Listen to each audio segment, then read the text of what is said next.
ആയതുകൊണ്ട് വല്ലാത്തൊരു തണുപ്പ്. അതുകൊണ്ട് ഞാൻ പുതപ്പെടുത്ത് പുതച്ചിരുന്നു. കുറച്ച് കഴിഞ്ഞപ്പോൾ ബ്രേക്ക്ഫാസ്റ്റ് എത്തി.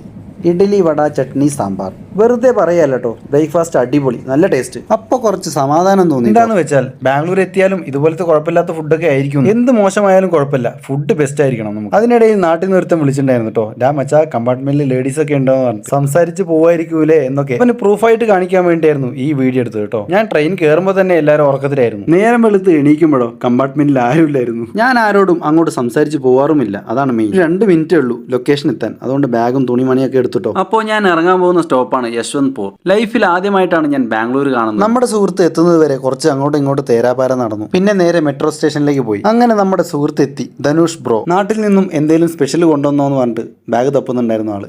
രണ്ടുപേർക്കും നല്ല വിശപ്പുണ്ടായിരുന്നു. ഹോട്ടലിൽ തപ്പി കുറെ നടന്നു. അടുത്തെങ്ങും ഹോട്ടൽ കാണാത്തതുകൊണ്ട് നേരെ കരിമ്പ് ജ്യൂസ് കുടിക്കാൻ പോയി. നാട്ടിലെ കരിമ്പിൻ ജ്യൂസിന്റെ അത്രേ ടേസ്റ്റ് ഒന്നും ഇല്ല കേട്ടോ.